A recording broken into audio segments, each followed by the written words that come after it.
नव्या car on train सेवेचा कोकणवासियांना फायदा नाहीच आहे। मुंबईतील कार ट्रेनमध्ये चढणार रायगडमध्ये आणि उतरणार थेट गोव्यामध्ये। कोकणामध्ये जाणाऱ्यांसाठी ही सेवा फायदेशीर नसल्याचं आता स्पष्ट होत आहे।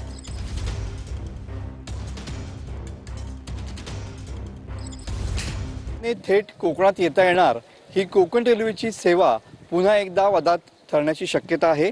कार मुंबईची चढणार रायगडमध्ये आणि उतरणार गोव्यामध्ये, त्यामुळे कोकणवासियांना पुन्हा एकदा या ठिकाणी ठेंगा मिळण्याची शक्यता आहे। कोकण रेल्वेची कार ऑन ट्रेन ही सेवा 23 ऑगस्ट पासून सुरू होते आहे, पण कोकण रेल्वेची ही योजना म्हणजे नाकापेक्षा मोती जड अशीच म्हणावी लागेल। याला कारण अशी आहेत की या सेवेसाठी मुंबईतल्या चाकरमान्यांना कार रायगडमध्ये न्यावी लागणार आहे, तिथून ती कार थेट गोव्यात उतरावी लागणार आहे। त्यामुळे कोकणात जाणाऱ्या चाकरमान्यांना याचा फायदा नसल्याचं या ठिकाणी स्पष्ट होत आहे।